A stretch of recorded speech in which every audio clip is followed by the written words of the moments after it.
Last year, when I rode the Triumph Trident 660, I ranked it as the best bike in the middleweight standard category.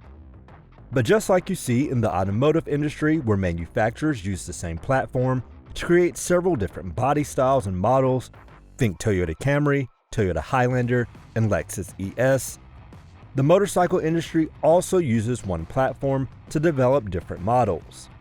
With the Trident's platform being so good, I wondered how Triumph might use it in other ways. Today I get my answer in the form of the Triumph Tiger Sport 660, which shares the Trident's platform. So in today's video, let's take this newest Tiger out for a ride and see what it has to offer.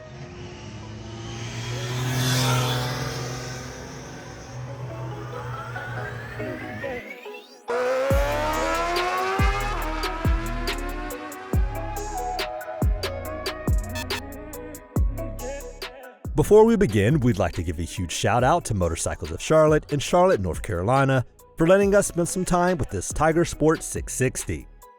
Motorcycles of Charlotte has a huge selection of new and used motorcycles and is home to premium brands such as BMW, Ducati, and Triumph. So if you're in the market for a new motorcycle, be sure to check out the folks at Motorcycles of Charlotte. The Triumph Tiger Sport 660 joins the Tiger family as the entry-level model in the company's adventure bike lineup.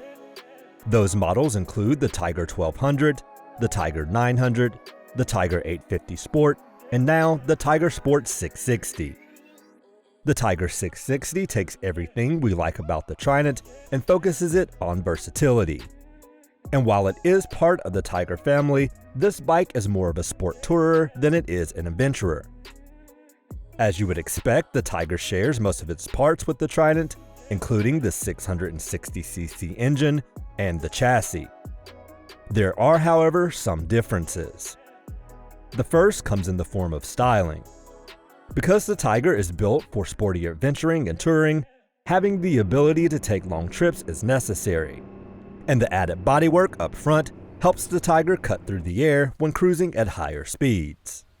The design works well with this platform, and you can see similarities between the 660 and the other Tiger models. The Tiger gets full LED lighting, and the running lights are aggressive and distinct. The side fairings and bodywork also resemble other members of the Tiger family, along with the decently sized 4.5-gallon fuel tank, which is nearly a gallon larger than the tank found on the Trident 660. However, compared to its closest competitors, both the Kawasaki Versys 650 and Suzuki V-Strom 650 have an extra gallon's worth of tank capacity. The 660 goes without the front beak found on larger Tigers, so it doesn't look as purposeful, but it trades the utility look for one that's sporty, especially when viewed from certain angles. The Tiger shares its frame with the Trident, but the subframe is longer, more robust, and aided by a longer swing arm to help support any added weight from a passenger or cargo. The Tiger 660 sits tall with a seat height of 32.9 inches. That's over an inch higher than the Trident. At 5 foot 9 inches, I could get both feet on the ground, and even if they aren't flat, the Tiger weighs 455 pounds, making it easy to balance and control. There is also a low seat option that is nearly an inch lower.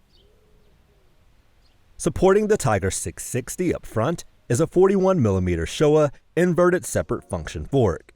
It's non-adjustable and has 5.9 inches of travel, which is over an inch more than the 4.7 inches found on the Trident. The rear Showa shock also gets 5.9 inches of travel versus the 5.2 inches found on the Trident. Preload in the rear can be quickly adjusted using a knob under the seat. The wheels are 17 inches and wrapped in a 120/70 tire in the front and a 180/55 tire in the rear. Nissan provides the brakes with dual 2-piston calipers and 310mm disc in the front and a single 1-piston caliper in the rear, gripping a single 255mm disc. In terms of passenger space, the seat is comfortable and offers a lot of surface area. The built-in grab handles provide a solid and sturdy place to grip, and under the seat are mounts for the optional Triumph luggage. Using the key, you can remove the seat, where you will find virtually no space for items, but there are plenty of wires and the battery. This bike is also fitted with the charging port. The cockpit is shared with the Trident and feels familiar. There's a split TFT gauge setup with the speed, tack, and fuel up top, and the menu screen at the bottom. You can adjust several different settings, such as the ride modes that include road and rain. The buttons on the handlebars allow you to scroll through the menu and select different items. There are also standard controls for the lights on the left and the ignition and start switch on the right.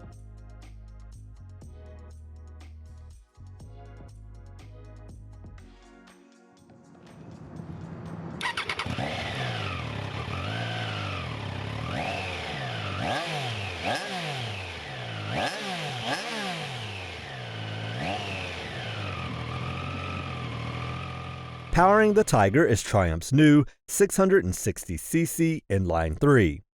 It's a completely reworked engine based on the old 675cc triple engine found in the older Daytona and Street Triple 675.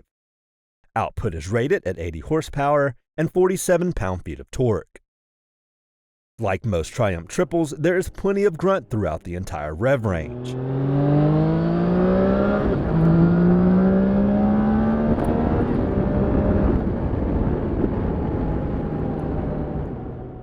If you want to be lazy, you can cruise around in third or fourth gear and rarely have to shift.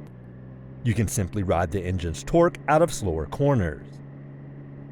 However, the triple engine makes class-leading peak power at its 10,250 RPM redline if you like higher revs.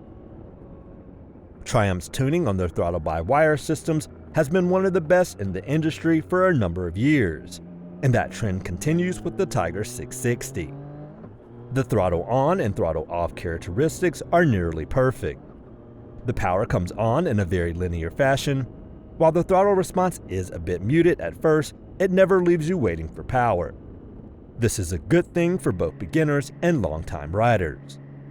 The Tiger 660 comes standard with traction control, but the system can be turned off if you want to push the Tiger to its limits. The 6-speed transmission is smooth, and the slipper clutch has your back if you're too aggressive with the downshifts. Triumph also offers a quick shifter in its long list of accessories for the Tiger Sport 660. The riding characteristics definitely stand out in this segment. With a rake of 23.1 degrees, the Tiger leans into corners with ease, the front fork does a great job of soaking up bumps, and the extra suspension travel and height give you more confidence when the road is in less than perfect condition. The standard Michelin road tires are some of the best in class and provide plenty of confidence regardless of weather conditions. The brakes aren't the most advanced or performance-based setup, but they are up to the task when pulling the Tiger to a stop. With no adjustment in the front fork, I found that it did a decent job of absorbing the momentum when pulling on the brakes. There is some dive, but the bike always remains stable under braking. For longer trips or rides that reach higher speeds, the adjustable windshield does a good job of blocking the wind, although buffeting isn't completely eliminated. As I've mentioned, Triumph has over 40 unique accessory options for the Tiger Sport 660. Options that may be useful for those with touring in mind are the luggage system, the connectivity module that allows for turn-by-turn navigation, Triumph's quick shifter, tire pressure monitoring, and heated grips. The Tiger Sport 660 is certainly more focused on sport than it is on adventuring or touring. However, if you decide to take longer trips, it's more than capable of keeping up with its competitors. And when the roads get twisty, it's the bike you'll want to be riding. While its main competitors are the Kawasaki Versys 650 and Suzuki V-Strom 650, the Tiger could be considered against other bikes such as the Honda NC750X and CB500X, as well as the BMW F750GS. Some might even cross-shop the Sport 660 against entry-level middleweight bikes that the Trident 660 competes against, Those include the Honda CB650R or something in Yamaha's MT lineup. However, these bikes aren't as long distance friendly. The Tiger 660 offers everything you would expect in this segment at this price range. Triumph's excellent build quality and unique triple engine are icing on the cake. The Tiger could use a bit more fuel capacity, and an optional center stand would be nice. There's also been a lot of talk about the lack of cruise control, but I would imagine that most people who purchase this bike won't be missing it. The reality is, the majority of bikes that have cruise control as an option cost well into 5 figures. But just like ABS and other technologies, I don't doubt that in the future, cruise control will start to become more common in bikes priced under $10,000. But when a motorcycle is this good, it's easy to go reaching for anything that may be considered a flaw. So if you're looking for a bike with the ability to take longer trips and is still capable of providing you with excitement on a curvy back road, the Tiger Sport 660 is certainly worth checking out. Thanks for watching, and thanks again to Motorcycles of Charlotte. If you enjoyed this video, be sure to like, subscribe, and leave a comment below. You can also find us on Instagram at rideXdrive.